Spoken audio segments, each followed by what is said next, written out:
Brought to you by My 11 Circle. Play with champions. Download the app now. तो cricketers का राजनीति में आना कोई नई बात नहीं है, लेकिन एक एक्टिव क्रिकेटर, एक मौजूदा क्रिकेटर वो राजनीति में आए, ये बहुत ही कम देखने को मिलता है और उससे भी ज़्यादा कम देखने को ये मिलता है और शायद इससे पहले हुआ भी ना हो कि एक एक्टिव पॉलिटिशियन ने फर्स्ट क्लास 100 बनाया हो। वैसे ही मेहमान आज हमारे साथ मौजूद हैं मनोज तिवारी, भारत के लिए तो खेल ही चुके हैं। फिलहाल उन्होंने रणजी ट्रॉफी के क्वार्टर फाइनल, सेमीफाइनल दोनों में शतक लगाया और इस वक्त एक एमएलए है शिवपुर कंस्टिट्यूएंसी से बंगाल के और बंगाल के स्पोर्ट्स मिनिस्टर भी हैं। तो काफी चीजें एक साथ वो कर रहे हैं। मनोज, बहुत बहुत शुक्रिया हमारे साथ बात करने के लिए। सबसे पहले तो ये जानना चाहेंगे, जब आप ये क्वार्टर फाइनल्स और ये सेमीफाइनल खेल रहे थे, शतक लगा रहे थे, अक्सर क्या होता है ना कि जब ये क्रिकेट जो खिलाड़ी होते हैं पूरे दिन जब मैदान पे होते हैं, इतनी मेहनत करते हैं, तो शाम को तो आइस बात होता है या मसाज हो रही होती है, लेकिन क्या आपके पास समय था? क्योंकि शाम को आपको काफी पेपर वर्क भी करना होता होगा। आपका टिपिकल डे क्या था रणजी ट्रॉफी के दौरान? सबसे पहले बहुत-बहुत धन्यवाद निखिल भाई मुझे आपके शो में बुलाने के लिए। और टिपिकल डे जैसे कि आपको पता है कि सुबह तो प्रैक्टिस अगर हो या गेम हो, तो आपका फ़ोकस गेम में और प्रैक्टिस में ही रहता है। तो ऑब्वियसली मेरा भी वही था। और जब मैं खेलता हूँ तो मैं और कुछ चीज़ों के बारे में नहीं सोचता हूँ। और ऑब्वियसली जब मैच खत्म हो जाती है प्रैक्टिस से आने के बाद, जब पेपर्स होटल रूम्स में पहुँचती है, तो ऑब्वियसली मुझे वो काम करना पड़ता है क्योंकि लोगों को वेट कराना अच्छा नहीं लगता। तो मैं ये कॉन्शियस एफर्ट किया था कि अगर मैं टूर पे जा रहा हूँ तो मैं जितने भी पेपर साइनिंग वाली जो काम्स हैं वो सब कुरियर करा के अपने होटल्स रूम में मँगा लूँ। और जैसे आपने कहा कि आइस बाथ और मसाज को थोड़ा-सा सैक्रिफाइस करके उस समय ये पेपर हम्म। वर्क करके फिर से कुरियर बैक कर दूँ कॉन्स्टिट्यूएंसी में, सो दैट जो लोग आते हैं उन लोगों को ज़्यादा दिन वेट ना करना पड़े। तो इसमें मेरे कॉन्स्टिट्यूएंसी के जो पार्टी वर्कर्स हैं और मेरे ऑफ़िस में जितने लोग काम करते हैं, उन लोगों का बहुत योगदान है क्योंकि मेरे एब्सेंस में बहुत अच्छा काम कर रहे हैं वो लोग। और अच्छा लगता है कि जब लोगों तक काम पहुँच रहा है, काम काम रुक नहीं रहा है, तो खुशी होती है कि अभी तक कोई कंप्लेंट्स नहीं आई है सच। मैं वही अगला सवाल आपसे पूछना चाहता था, क्योंकि ना खिलाड़ियों की तो आपको लगता होगा आलोचना होती है, वो फिर भी कम होती है। मैंने देखा है ये जब पत्रकारिता करते के दौरान कि सबसे ज्यादा आलोचना तो पॉलिटिशियंस की होती है। लोग इंतजार करते हैं कि वो कुछ मिस्टेक करें, उनकी आलोचना होती है। कभी आपके मन में हिचकिचाहट आई क्रिकेट वापस दोबारा शुरू करने के समय कि शायद ना करूं, क्योंकि अगर मैं अपनी कंस्टिट्यूंसी में नहीं हुआ तो लोग बोलेंगे देखिए ये तो क्रिकेट खेल रहा है, कंस्टिट्यूंसी में नहीं है। तो उस चीज को लेकर आपने क्या सोचा और फिर क्या कैसे निर्णय लिया कि नहीं, मैं क्रिकेट भी खेलता रहूंगा साथ साथ? देखिए, मैं पहले ही जब हमारी ऑनरेबल चीफ मिनिस्टर ने मुझे बोला कि पार्टी में आना है, तब मैंने क्लियर किया था दीदी को कि मैं क्रिकेट खेलना चाहता हूँ कुछ साल और। तो उन्होंने बहुत सपोर्ट किया उस समय, बोला कि नहीं जितना साल तू खेलना चाहता है खेलो। और हमारे जो अरूप विश्वास जो हमारे मिनिस्टर इंचार्ज हैं स्पोर्ट्स में, जो मेरे सीनियर हैं, उन्होंने भी बोला हाँ। और मोर इम्पोर्टेंटली होम मिनिस्ट्री जो मेरी वाइफ है, उनका भी सपोर्ट रहा है। उनका परमिशन सबसे पहले मिलना ज़रूरी है क्योंकि अ, वो भी बहुत सपोर्टिव है। उन्होंने कहा कि नहीं कंटिन्यू करना चाहिए। इनफैक्ट वो तो कह रही थी कि अभी नई 2 टीम आ रही है तो तुम खेलो, पहले खेलो उसके बाद जॉइन करो। लेकिन ये जॉइन करने का फ़ेज़ ऐसा फ़ेज़ था कि जहाँ पे आपको मैंने पहले डिस्कस ऐसे ही किया था कि आईपीएल 2 साल से नहीं खेल पा रहा था। उसके बाद घुटने में थोड़ी-सी चोट लगी थी जिसकी वज़ह से दिक्कत हो रही थी। और लॉकडाउन में 1 साल रणजी ट्रॉफी हुई नहीं थी। तो मेरे लिए एक ऐसा समय था जहाँ पे वो समय अगर मैं जॉइन नहीं करता तो हो सकता है आने वाले 5 साल के बाद जो 26 में होने वाली है, तो वो वहाँ पे शायद बुलावा नहीं आता, तो शायद वो थोड़ा लेट हो जाता। तो ये डिसीज़न लेना बहुत ज़रूरी था उस समय कि करने के बाद भी खेल सकते हैं। और पहले रूल्स एंड रेगुलेशंस हमने जाँच लिया था कि पॉलिटिशियंस खेल सकते हैं कि नहीं फर्स्ट क्लास क्रिकेट। तो पूरा क्लैरिटी लेने के बाद ही ये डिसीज़न मैंने लिया कि हाँ, कंटिन्यू करना चाहें। देखिए आलोचना तो होती रहती है और आलोचना उन्हीं लोग की होती है जो अच्छा करते हैं। तो आपको पता है हमारे ह्यूमन नेचर में है कुछ परसेंटेज लोग रहते हैं हमेशा जो खुश नहीं है, मतलब किसी भी अच्छी चीज़ हो तो उसमें क्वेश्चन मार्क करेंगे ही। तो ये तो रहेगा ही। लेकिन मेरा ये कॉन्शियस एफर्ट रहता है कि जिन्होंने मुझे वोट करके मुझे जिताया है, उन लोगों को कोई तकलीफ नहीं होनी चाहिए। तो जो होमवर्क आप कहते हो, हम लोग कहते हैं ना, होमवर्क कितना अच्छा से करके आया हूँ, प्रिपेयर अपने आप को कैसे करके आया हूँ, तो कॉन्स्टिट्यूएंसी में जो प्रिपरेशन था वो करके आया हूँ। अपना हमारा जो टीम है, पार्टी वर्कर्स है, मेरे एब्सेंस में कोई भी काम रुक नहीं रहा है, और जैसे पेपर वर्क रिलेटेड जितने भी काम है सब मैं कर देता हूँ। तो अभी तक कोई कंप्लेंट्स नहीं है।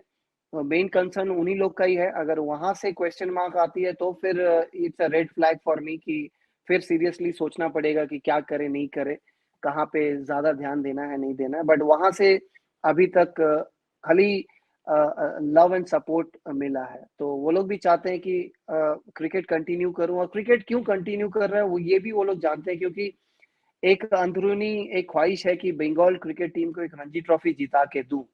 और मैं लगभग 18 साल से सीनियर टीम खेल रहा हूं, तो एक ड्रीम मेरे लिए भी है कि रणजी ट्रॉफी जिताना है। तो इस बार भी अनलकी रहा। इससे पहले 3 बार फाइनल्स पहुंचा हूं, लेकिन लकी नहीं रहा हूं। लेकिन देखते हैं, अगर आने वाले 1 साल में फिर फाइनल पहुंच के अगर जीत पाए तो इससे बेहतर कुछ होगा नहीं, क्योंकि at the end of the day मैं खेल भी रहा हूँ, बंगाल के लिए खेल रहा हूँ, राजनीति भी कर रहा हूँ, बंगाल के लिए ही कर रहा हूँ। तो ये आपने सही कहा, होम मिनिस्ट्री यानी आपके घर से परमिशन मिली थी, शायद यही कारण है आपने एक थैंक यू नोट भी जब शतक लगाया था वो दिखाया था, तो वो तो अब साफ हो गया। लेकिन अब बड़ी इंटरेस्टिंग चीज़ आपने की एम्बिशन ये है कि बंगाल के लिए रणजी ट्रॉफी जीतना है, जिसका मतलब है कि अगले आने 1-2 साल और सीज़न भी आप शायद खेलेंगे क्रिकेट। तो क्या इससे ये अनुमान भी लगाना चाहिए, क्योंकि आपने इस साल ऑक्शन में नाम डाला था, किसी ने उस वक़्त आपके लिए बिडिंग इसलिए भी नहीं की होगी क्योंकि आपको कुछ साल देखा ही नहीं था, रणजी ट्रॉफी हो ही नहीं रही थी, तो लोगों को भी शायद कुछ हिचकिचाहट होगी कि लें या ना लें, पता नहीं किस फॉर्म में है। हमने रणजी ट्रॉफी में देखा शानदार प्रदर्शन आया, हाँ, अलग फॉर्मेट है, लेकिन अब आपको अपने पे भरोसा आया होगा, आपको लगता है जो क्रिकेट के जानकार हैं या टीमों से जुड़े उनमें आपको भरोसा आया होगा, अगले ऑक्शन में आपका नाम देख सकते हैं? देखिए, इट्स टू फार अहेड। मैं कहूँगा कि अभी बहुत दूर है आईपीएल के बारे में सोचने के लिए, लेकिन हाँ, कह सकते हैं। देखिए, एज़ अ प्लेयर तो मैं, मतलब किसी को प्रमाण करना नहीं है कि मनोज तिवारी अब नया, मतलब अच्छा कर रहा है, इसको लेना चाहिए। लोग जानते हैं कि मनोज तिवारी कैसा खेलता है। और 2017 में जब पुणे सुपर जायंट्स के लिए मैंने बहुत अच्छी परफॉर्मेंस की थी, अ, मेरा करियर का सबसे अच्छा परफॉर्मेंस वो साल गया था। तो उसके बाद किंग्स इलेवन में गया, वहाँ पे ज़्यादा मौका नहीं मिला, क्योंकि बहुत सारे ओपनर्स मिडिल ऑर्डर्स में आ गए थे, जहाँ पे मिडिल ऑर्डर्स में कुछ प्लेयर को सैक्रिफाइस करना पड़ा था। उसमें मैं भी एक था, तो उसके बाद किसी ने लिया नहीं। तो नया से मनोज तिवारी को जानना कि कैसा प्लेयर है। बट एक एक क्वेश्चन हो सकता है लोगों के ज़हन में, और फ्रेंचाइजी ओनर्स लोग के, कोचेस के ज़हन में, कि ये पॉलिटिशियन को अपने टीम में लेना है कि नहीं लेना है। तो मेरा यही दरख्वास्त रहेगा, रिक्वेस्ट रहेगा उन लोगों को कि भाई मुझे एज़ अ पॉलिटिशियन मत देखो। जब मैं क्रिकेट खेल रहा हूँ तो मुझे एज़ अ क्रिकेटर देखो, जो क्रिकेटर इतना साल आईपीएल खेला है केकेआर के लिए।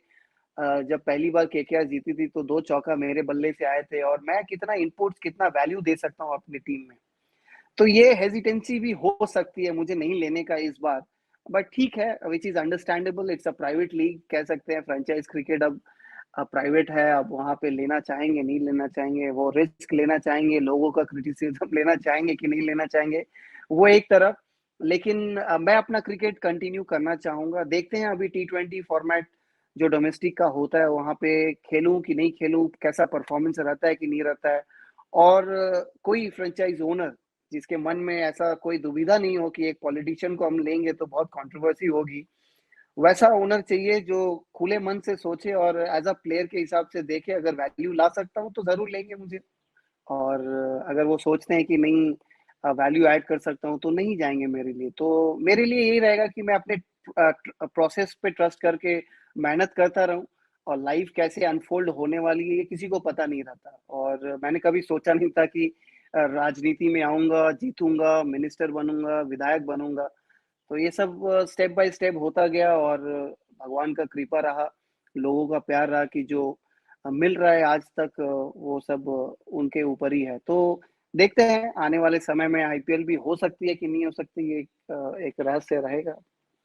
सिर्फ मैं तो यही कहना चाहूँगा आईपीएल ओनर्स को कि अगर पॉलिटिशियंस इंडियन क्रिकेट कई बार चला सकते हैं एडमिनिस्ट्रेशन में, पॉलिटिशियंस अगर टीम के कोच हो सकते हैं, तो पॉलिटिशियन क्यों नहीं टीम के खिलाड़ी क्यों नहीं हो सकते? तो इसके बारे में वो सोच सकते हैं। अच्छा, एक चीज़ मैं आपसे जानना चाहूँगा, आप देखिए इस वक़्त सिर्फ 36 इयर्स ऑफ एज हैं। कभी-कभी आप टीवी पे देखते हैं 37 के दिनेश कार्तिक जो जिन्होंने आपसे पहले डेब्यू किया, अब इंडियन टीम के लिए खेल रहे हैं, चौके-छक्के लगा रहे हैं। कभी-कभी ऐसा लगता है कि नहीं, मुझे थोड़ा जो पॉलिटिकल इनिंग है थोड़ी डिले कर लेनी चाहिए थी, क्या पता, नेवर नो, कभी भी कुछ हो सकता है, कभी भी मौका मिल सकता है। डीके इंस्पायर करते हैं नहीं, उस लिहाज में। देखिए ऐसा सोच तो आया था, ऐसा झूठ नहीं बोलूँगा कि सोच नहीं आया था। लेकिन मेरा सिनेरियो, मेरा सिचुएशन ऐसा था कि मेरे पास कोई ऑप्शन था नहीं उस समय। जैसे कि मैंने कहा कि मेरे घुटने में कार्टिलेज का इश्यू था और रणजी ट्रॉफी अनसर्टेन थी कि होने वाली है कि नहीं होने वाली है, क्योंकि फर्स्ट कोविड में जब लॉकडाउन हुआ था तब नहीं हुआ था रणजी ट्रॉफी। सेकंड ईयर भी कोविड का जब लॉकडाउन था, थोड़ी कुछ महीने तक था, तब भी श्योर नहीं था, जिसकी वजह से इस बार का जो फॉर्मेट आप देखें, 3 ही मैच हुए हैं, जहाँ पे 7-8 मैच होते थे और आईपीएल की वजह से गैप हो गया, फिर अभी नॉकआउट्स हो रहे हैं। और और आईपीएल कोई टीम में था नहीं मैं लास्ट 2 साल से, तो ये क्वेश्चन मार्क था ही मेरे में जब ये कॉल आई मेरे तरफ कि राजनीति जॉइन करना है, तो आई वाज़ अनश्योर। तो मेरे लिए वो डिसीजन लेना था कि क्या करें अभी, क्योंकि at the end of the day ऐसा समय था जहाँ पे हमारी पार्टी को ज़रूरत थी और ऑनरेबल चीफ मिनिस्टर की जब कॉल आई मेरे पास और जब मैं देख रहा था जिस तरह से सारे मिनिस्टर्स बंगाल में आके किस तरह से अपमान करना चाह रहे थे हमारी एक महिला को, जो हमारी ऑनरेबल चीफ मिनिस्टर है और 2-2 बार चीफ मिनिस्टर बनी है, लोगों का मतदान मिला है। तो वो मैं नहीं देख सकता as a man I can not see that. So तो it made my decision pretty clear. उस टाइम मुझे उनका साथ देना बहुत ज़रूरी है क्योंकि मेरा जन्म यहाँ हुआ है, मैं बड़ा यहाँ हुआ, लोगों ने बहुत प्यार दिया है, सम्मान दिया और ये गवर्नमेंट में मैं हूँ अभी, इन्होंने हमारे खेल प्रेमी जितने भी खेल स्पोर्ट्स पर्सन लोग भी हैं, सबको बहुत सम्मान दिया। इसके पहले वाले गवर्नमेंट ने कभी हमें बुलाया नहीं, कभी सम्मानित नहीं किया था। जब भी हम लोग कुछ अचीव करते थे एट इंडिया लेवल, बट ये गवर्नमेंट हमेशा से वो सम्मान दिया है। तो ये सब चीज़ें ज़हन में थी और जब ज़रूरत थी पार्टी को मेरी, जब चीफ मिनिस्टर का कॉल आता है तो आप मना नहीं कर सकते क्योंकि मैं ऐसा एक इंसान हूँ जब ढेव कहीं और जाती है जब कहीं और तरफ है तो मैं अगेंस्ट में हमेशा रहने की कोशिश करता हूँ। तो इस बार भी वही था क्योंकि माहौल पूरा बना हुआ था, बीजेपी गवर्नमेंट बनेगी, यहाँ पे सरकार आएगी। बहुत लोग पार्टी से छोड़ के उस तरफ भी गए थे, लेकिन मैंने ये मेक श्योर किया कि नहीं, मुझे अगर जॉइन करके हारना भी है तो मुझे ऐसी पार्टी के साथ रहना है जो जिन्होंने मुझे बहुत सम्मानित किया है और जिन्होंने किया है लोगों के लिए।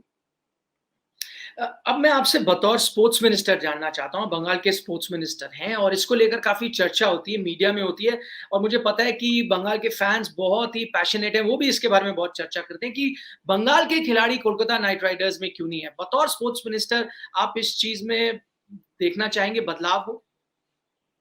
ज़रूर देखना चाहूँगा और मैं बार-बार ये कहता भी हूँ, जब भी मुझे पूछा जाता है कि क्या लगता है आपको होना चाहिए कि नहीं होना चाहिए? मैं हमेशा कहता हूँ कि होना चाहिए, क्योंकि जिस हुँ, मकसद से ये आईपीएल शुरू हुई थी, इंडियन प्रीमियर लीग शुरू हुई थी, ये इंडियन प्लेयर्स के बारे में था, कि किस तरह इंडियन प्लेयर्स लोगों को एक प्लेटफ़ॉर्म दिया जाए, मौका दिया जाए, उभरने के लिए, अपना टैलेंट शोकेस करने के लिए। क्योंकि आहिस्ता-आहिस्ता अब अगर आप देखो, 1 साल ऐसा नियम बनाया गया था बीसीसीआई से कि लोकल जो फ्रैंचाइज़ी है, वहाँ से लोकल प्लेयर्स होना बहुत ज़रूरी है। अंडर 19 से 2 प्लेयर होना था, 23 से 2 प्लेयर होना था। ये 1-2 साल था, जहाँ पे मैं केकेआर में था, तो मुझे भी पूछा गया था, जब मेरे मेरे अच्छे केकेआर के साथ रिलेशन जब थे, तब मुझसे पूछा गया था कि लोकल में कौन-सा प्लेयर अच्छा है, नहीं है, सजेस्ट करो। तो मैंने सजेस्ट भी किया था उस समय, तो मुझे क्लियरली याद है, ये नियम था। उसके बाद धीरे-धीरे ये नियम चला गया और ज़्यादातर आप फ्रैंचाइज़ी में देखो कि लोकल प्लेयर्स कम मिलते हैं खुद उसके टीम में और ज़्यादातर जी। आउट स्टेशन, मतलब जो दूसरे टीम होते हैं, वहाँ जाके खेलते हैं। तो मेरा यही खाली एक क्वेश्चन रहता है कि जब बंगाल के 4-5 प्लेयर बाहर जाके खेल सकते हैं दूसरे टीम में रेगुलर प्लेइंग 11 में, तो ये ये चीज़ यहाँ के लोकल फ्रेंचाइज़ी को क्यों नहीं दिखता है कि ये प्लेयर्स तो हैं यहाँ पे जो वहाँ जाके अच्छा कर रहे हैं, तो हमने इनको लेने में चूक कहाँ लगाई? तो कहीं न कहीं एक प्रश्न चिन्ह तो होता ही है, आप क्वेश्चन तो करते ही हो मैनेजमेंट को कि क्यों नहीं ले रहे हो भाई, क्या है? और कभी वो खुल के आके बोलते भी नहीं हैं कि भाई चलो बताते हैं कि हम विश्वास नहीं करते हैं कि ये प्लेयर्स हमें मैच जिता के देगा। ये लोग चुप्पी बैठा के रखते हैं ताकि ये क्वेश्चन मार्क हमेशा चलता रहे और हमेशा ये प्रश्न चलता रहे लोगों के ज़हन में। देखिए, लोकल प्लेयर होने से क्या होता है कि आप जब स्टेडियम में जाते हो, बच्चे लोग जब जाते हैं, तो वो देख के इंस्पायर होते हैं कि हमारे स्टेट की टीम में से 1-2 प्लेयर हमारे लोकल फ्रेंचाइज़ी में खेल रहे हैं, तो मोटिवेट होते हैं। तो वो मोटिवेशन फैक्टर बनता है और वो एक इमोशन जुड़ा रहता है कि लो फैन्स जो होते हैं, वो चाहते हैं अपने लोकल प्लेयर्स को सपोर्ट करने के लिए। ऑब्वियसली टीम को तो सपोर्ट करनी है, लेकिन जब आप देखते हो कि वो टीम में अपना एक प्लेयर है तो उसको भी सपोर्ट करते हैं, तो वो एक इमोशन लेके जाते हैं। हालाँकि क्रिकेट अभी ऐसी जगह पे चली गई है, आप लोकल प्लेयर रहो चाहे नहीं रहो, ग्राउंड फुल होना ही है। तो तो ये एक एडवांटेज है ओनर्स लोग को कि भाई लेना ज़रूरी थोड़ी ना, कंपल्शन थोड़ी ना है। ये तो ग्राउंड तो फुल हो रही है, but on a broader prospect अगर देखो तो मेरे ख्याल से वो नियम फिर से दोबारा आना चाहिए। देखिए, खेल जीत-हार तो चलती रहेगी, लेकिन एक बिगर पर्पस जो है उसको सॉल्व करने के लिए लोकल प्लेयर्स को इन्वॉल्व करना लोकल टीम में ज़रूरी है। तो आप क्यों नहीं इसके बारे में एक्टिवली काम करते? आप पब्लिक लाइफ में आए हैं, आप क्यों अगर ये नियम कैसे बदले जा सकते हैं? ये बीसीसीआई बदल सकता है। आप सोचते हैं उसके बारे में? ये भी बहुत होता है, अब आप पॉलिटिशियन हैं, पॉलिटिशियन आते हैं क्रिकेट एडमिनिस्ट्रेशन में कि भई सीएबी में मैं आऊँ धीरे-धीरे और बतौर सीएबी से शायद बीसीसीआई में आऊँ। तब आप आएँगे एडमिनिस्ट्रेशन में बतौर क्रिकेटर जिसको जानकारी है अंदर की, तभी चीज़ें बदल सकती हैं। इसके बारे में आप सोचते हैं? नहीं देखिए निखिल भाई, मैं अभी एडमिनिस्ट्रेशन में आने के बाद ये इश्यू को मैं रेज़ नहीं करना चाहूँगा। मैं बहुत सिंपल रूट लेता हूँ। अब ये इस इश्यू को एड्रेस करने के लिए एक वेरी सिंपल रूट अपनाने जा रहा हूँ। मैं अपना honourable chief minister Mamata Banerjee को बोलूँगा कि एक बार शाहरुख से बात करें, क्योंकि शाहरुख खान हमारे वेस्ट बंगाल के ब्रांड एम्बेसडर हैं और ये जो इश्यू है उनको हल्का-सा कान में दिया जाए और उसके बाद देखा जाए वो क्या करते हैं, नहीं करते हैं। ये भी एक ठीक है, आपने अभी जो कहते हैं अगर जल्दी इसको सुलझाना है तो ये शायद बेहतर तरीका है। जो मैं तरीका बता रहा था शायद उसमें कई साल, काफ़ी समय लगेगा। इमीडिएट रिज़ल्ट शायद इस आसान तरीके से आ सकता है जैसे आप कह रहे हैं। बतौर क्योंकि मैं सीएबी के बारे में बात कर रहा था और अभी कैसे पॉलिटिशियन कई बार एडमिनिस्ट्रेशन में आते हैं। अब हम देख रहे हैं एडमिनिस्ट्रेशन से भी कई लोगों को पॉलिटिक्स बनाने के लिए कह रहे हैं। तो मैं बतौर आपसे टीएमसी के एमएलए के तौर पे पूछ रहा हूँ कि जब सौरव गांगुली के साथ अमित शाह डिनर या लंच करते हैं, काफ़ी सुगबुगाहट होती है कि सौरव गांगुली शायद बीजेपी की तरफ चले जाएँ, आपके जो राइवल खेम है उसकी तरफ चले जाएँ। इस पे आप नज़र बना के रखते हैं और कभी आपको कुछ ऐसा घबराहट होती है कि क्योंकि बहुत बड़े नाम है बंगाल के वो, कहीं वो बीजेपी की तरफ ना चले जाएँ। आप बतौर पॉलिटिशियन इसके बारे में सोचते हैं? देखिए, मैं ऑब्वियसली ज़हन में तो रखना पड़ता है, जब न्यूज़ में चलती है कि अमित शाह जी आए हैं और डिनर कर रहे हैं हमारे प्रिंस ऑफ कैलकाटा के घर पे, तो ऑब्वियसली मूवमेंट्स क्या हो रही है, नहीं हो रही है, खबर रखना पड़ता है और पर्सनली घबराहट होती है कि नहीं होती है, मैं तो कहूँगा कि पर्सनली मुझे नहीं होती है। क्योंकि मैं अपने एम में, गोल में बहुत क्लियर हूँ। हालाँकि पार्टी पर्सपेक्टिव ज़रूर ज़हन में और रखना ज़रूरी है। वो कहाँ जा रहे हैं, क्या कर रहे हैं, नहीं कर रहे हैं, क्योंकि वो एक आइकन है और वेस्ट बंगाल के एक प्रिंस है जिनके पार्टी में जॉइन करने से बहुत फ़र्क तो पड़ेगा ही। लेकिन having said that Mamata Banerjee हमारी 3 बार की चीफ मिनिस्टर हैं, हैट्रिक कर चुकी हैं और इस फील्ड में वो बेताज बादशाह हैं। तो ऑब्वियसली फ़र्क तो पड़ेगा, लेकिन मैंने जितना देखा है, दीदी से बड़ा पॉलिटिशियन मेरे ज़हन में कोई है नहीं। ऑब्वियसली ये सारे मूवमेंट्स दीदी किस तरह टैकल करेंगी आपको पता है और दीदी के प्रति दादा का बहुत अच्छा एक रिलेशन है, संपर्क हमेशा रहता है। आप देखेंगे दादा के जन्मदिन पे हमारी ऑनरेबल चीफ मिनिस्टर खुद ही गए थे विश करने उनके घर पे। तो एक हेल्दी रिलेशनशिप है जो मेरे ख्याल से वो टूटना नहीं चाहिए और कुछ भी हो वो वो लोगों के सामने आएगा। लेकिन पर्सनली उतना हिचकिचाहट नहीं होता है। I am also concerned about my constituency and honestly काम करना है, और वहाँ ऊपर लेवल में क्या चल रही है, नहीं चल रही है, कौन किधर जाना है, नहीं जाना है, वो जब होगा तो हम लोग को पता लगेगा, और पता लगेगा उसके बाद अकॉर्डिंगली वी विल मूव। हमारी चीफ मिनिस्टर और हमारे अभिषेक बैनर्जी जैसे निर्देश देंगे, उस तरह से हम लोगों को फील्ड पे उतर के काम करना है। नहीं, आप तो सौरव गांगुली को बहुत अच्छे से जानते हैं, आप उनके साथ कितना क्रिकेट खेले हैं, उनके साथ आपके करीबी संबंध रहे हैं। लगता है कभी ऐसी कोई बात हुई कि वो पॉलिटिक्स की तरफ जा सकते हैं? आपको लगता है नहीं वो पॉलिटिक्स से दूर ही रहेंगे? देखिए, मेरी बात तो हुई है, और मैं नहीं चाहूँगा कि हमारे डिस्कशंस में आपको और आपके चैनल में बोलूँ, क्योंकि इट्स अ प्राइवेट डिस्कशन।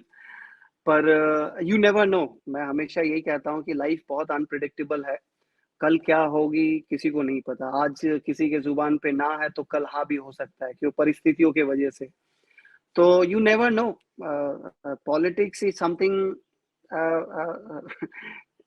मतलब अब मतलब जो नहीं होना है वो हो जाती है, जो होना है वो नहीं होती है। तो ये तो चलता रहेगा। और जिस तरह से अभी 40 एमएलए अभी फ्लाइट पकड़ के आसाम पहुंचे हैं, तो ये किसी ने सोचा नहीं था महाराष्ट्र के एमएलए पहुंचेंगे वहां। तो ये होती रहती है चीजें। शायद इससे पहले आपको लगता होगा कि cricket is a game of glorious uncertainties, but अब आप पॉलिटिक्स में आओ तो आपको पता चलेगा this is a bigger game of more glorious, may be शायद ग्लोरियस नहीं बट लॉट ऑफ अनसर्टेनिटीज। मैं आपके निजी यस। करियर के पास वापस आ रहा हूँ फिलहाल। आखिरी कुछ सवाल ले रहा हूँ। आपका करियर बड़ा एक एग्जाम्पल के तौर पे लिया जा सकता है, क्योंकि कई लोग इसे अनफॉर्चुनेट भी कहेंगे। आपने 12 ओडीआई खेले, 8 डिफरेंट सीरीज में वो डिवाइडेड थे। उनमें से 5 में से जो 8 सीरीज में से 5 में आपको सिर्फ एक ही मैच मिला उन सीरीज में। ये काफी लोगों को उन्होंने इसने हैरान किया। आज के दिन हम एक देख रहे हैं टीम मैनेजमेंट जो आई है नए कोच राहुल द्रविड़ के अंडर, वो खिलाड़ियों को एक काफी लंबे समय तक चांस दे रही है, एक लॉन्ग रोप दे रही है कि आपका परफॉर्मेंस होया नहीं पर हम आपको लंबा चांस देंगे। कभी कभी आपको लगता है कि काश मेरे समय ऐसा कुछ होता तो मुझे थोड़ा फेयर चांस मिलता? हाँ, ऐसा लगता है मुझे। और ये मैनेजमेंट जो अभी प्लेयर्स को बैक कर रहे हैं 4-5 इनिंग्स फेल करने के बाद भी, अगर ये मैनेजमेंट मेरे समय पे रहता तो मुझे बहुत हेल्प होता, टू बी ऑनेस्ट। क्योंकि अगर आपको याद है तो मैंने मैन ऑफ द मैच लिया था वेस्ट इंडीज के खिलाफ, शतक बनाया था। उसके बाद नेक्स्ट 14 गेम्स में मैं प्लेइंग 11 में नहीं जगह बना पाया, तो वो अभी भी एक रहस्य है। और ये क्वेश्चन मैं ऑब्वियसली पूछूंगा, कभी रूबरू होऊंगा अगर जिन्होंने वो समय इंचार्ज लिया हुआ था। हालांकि वो अभी जहन में है। बट ये इसमें भी एक वर्ल्ड रिकॉर्ड मैंने किया है। शायद मेरे अलावा शायद ऐसा कोई प्लेयर नहीं होगा जो मैन ऑफ द मैच लेके 14 मैच बैठा हुआ है। उसके बाद फिर दोबारा जब मौका मिला तो फिर 4 विकेट ली और 65 रन भी किया। उसके बाद भी उस तरह से नहीं मौका मिला।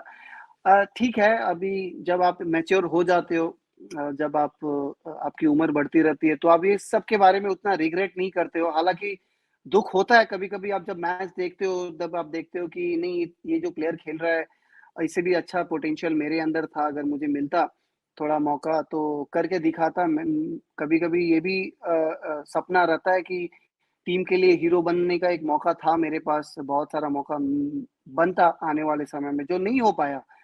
ठीक है, वेल एंड गुड। नाउ अभी आज के दिन पे भगवान के आशीर्वाद की वजह से और लोगों के प्यार की वजह से मैं बहुत खुश हूँ अपने जीवन में, और हर मोमेंट को एन्जॉय करने को देखता हूँ।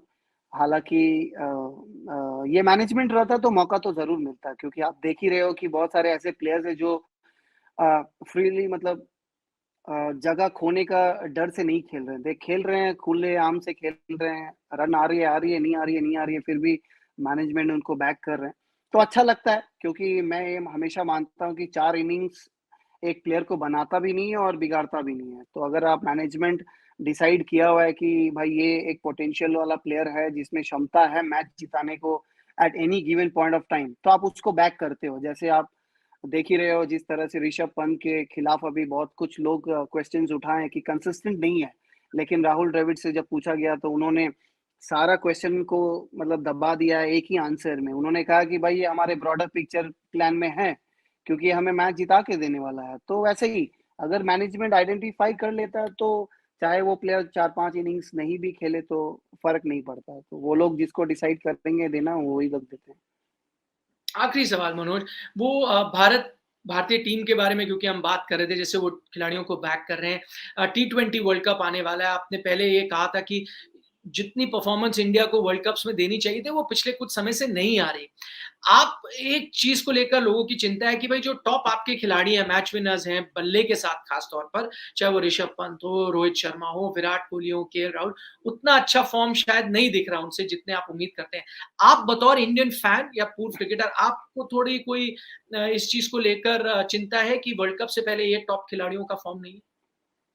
नहीं, देखिए, मैं फ़ॉर्म के बारे में ज़्यादा चिंतित नहीं होता हूँ, क्योंकि ये जितने भी प्लेयर्स के नाम अभी लिए आपने, और एक कहावत है, form is temporary, class is permanent. और वर्ल्ड कप का जब समय आएगा तो आप देखेंगे, आने वाले अभी कुछ मैचों में ही आप देखेंगे कि ये सारे प्लेयर्स फॉर्म में वापस आ गए हैं। Form is just a state of mind.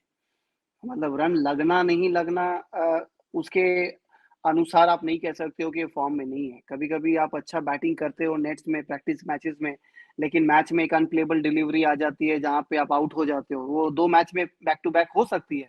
तो आप उससे जज नहीं कर सकते हो कि ये प्लेयर फॉर्म में नहीं है। प्लेयर तो हालाँकि मिडलिंग कर ही रहा है, लेकिन कभी-कभी होता है, जैसे शाहीन अफरीदी की 2 डिलीवरी, जैसे रोहित और अपना केएल राहुल को वर्ल्ड कप में, पिछले वर्ल्ड कप में पड़ गई थी, तो आप कह सकते हो। लेकिन ये सारे प्लेयर्स, क्लास है इन प्लेयर्स में, और अनुभव भी है, सालों-साल परफ़ॉर्म करके आए हैं, और just a matter of time कि वो लोग अब रन में भी आएँगे, और आने वाले समय में देखेंगे वर्ल्ड कप में हमारी टीम बहुत अच्छा करेगी। सिर्फ़ तैयारी सेमीफ़ाइनल और फाइनल की करनी चाहिए, और हालाँकि हर मैच की करनी चाहिए। हमारी टीम इतनी अच्छी है कि मुझे नहीं लगता लीग फ़ेज़ में कोई तकलीफ़ आने वाली है, लेकिन सेमीफ़ाइनल्स और फाइनल्स में किस तरह जीतनी है, उसका प्लानिंग होना बहुत ज़रूरी है। मैं हमेशा यही कहता हूँ कि जितनी भी अच्छी आपकी टीम हो, आपकी मैच, जिस दिन मैच हो उस दिन आपका डिसीजन मेकिंग बहुत परफेक्ट होना चाहिए, पॉइंट टू पॉइंट होना चाहिए, ज़्यादा लेट नहीं होना चाहिए। फॉर एग्ज़ाम्पल, अगर पिच गेंदबाजों के लिए है तो आप टॉस जीत के बैटिंग नहीं करें, और अगर ड्राई है तो आप पहले बैटिंग कर लीजिए। किस बॉलर को कब चेंज करना है, नहीं करना है, कब लाना है, ये चीज़ आपको ऑन द स्पॉट करना बहुत ज़रूरी है, क्योंकि आप जितनी भी तैयारी कर लो, ये जो डिसीजन मेकिंग है और जो प्लान्स और एग्जीक्यूशंस है, वो मैच दिन में अगर नहीं कर पाओगे तो अंत में रिजल्ट नेगेटिव ही होता है। तो ये जो कप्तान है रोहित शर्मा, इन्होंने अपने जो आईपीएल कप्तानी या फिर छोटी सी इंटरनेशनल में जो कप्तानी करी है, जो आप क्योंकि ये बात कर रहे हैं, डिसीजन मेकिंग बहुत जरूरी होती है, फॉर्म अलग चीज है। तो उन्होंने ये तो दिखाया कि छोटे फॉर्मेट में T20 में जहां बहुत क्विक डिसीजन मेकिंग करनी होती है, वो अभी तक तो सही करते आए हैं। तो उस लिहाज में तो भारतीय टीम को खुश होना चाहिए। खुश तो होना चाहिए, और लोग खुश भी हुए थे जब उन्हें कप्तान बनाया गया था, और उनका भी एक स्टैट देख रहा था, 11 मैच वो अभी एज़ अ कैप्टन लीड किए हैं T20 में, जहाँ पे 11 मैच उन्होंने जीता है। और मेरे ख्याल से वो एक अच्छा कप्तान है, उनको अपना गट फीलिंग पे जाना चाहिए, और इतना अनुभव है आईपीएल के मैचेस में, और जब ग्राउंड पे वो रहे तो वो अपना डिसीजन खुद ही ले, तो बेहतर रहेगा मेरे हिसाब से, क्योंकि क्या होता है, अक्सर कुछ सीनियर प्लेयर्स रहते हैं तो कभी-कभी वो मतलब एडवाइस आने लगते हैं बहुत चारों तरफ से, तो वो थोड़ा-सा कन्फ्यूजन क्रिएट कर देता है। तो मेरे ख्याल से वो जो सोचते हैं अंदर में ऑन द फील्ड, क्या करना है, किसको चेंज करना है, वो अपने गट फीलिंग पे जाए तो मेरे ख्याल से सही रहेगा, क्योंकि अक्सर हम देखते हैं कि कभी भी कोई भी नया कप्तान बनता है तो सीनियर प्लेयर्स लोग ज़्यादा उत्तेजित होके, ज़्यादा इन्वॉल्वमेंट के चक्कर में क्या होता है, एडवाइस देते हैं for the benefit of the team, but क्या होता है, वो डिस्टर्ब करता है कभी-कभी माइंड। तो मेरे ख्याल से जिस तरह से आईपीएल लीड किए हैं उन्होंने, और इंडिया को लीड किया है पिछले 11 मैचों में, आने वाले समय में भी लीड करे, इंडिया का बोलबाला रहेगा।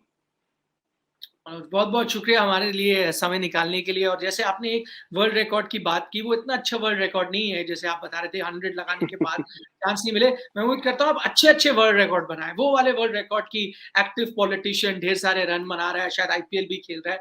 आगे आने वाला जो आपका साल है, उम्मीद करते हैं वो अच्छे वर्ल्ड रिकॉर्ड के साथ जुड़े। बहुत-बहुत शुक्रिया एक बार फिर से हमारे से बात करने। थैंक यू निखिल भाई, थैंक यू।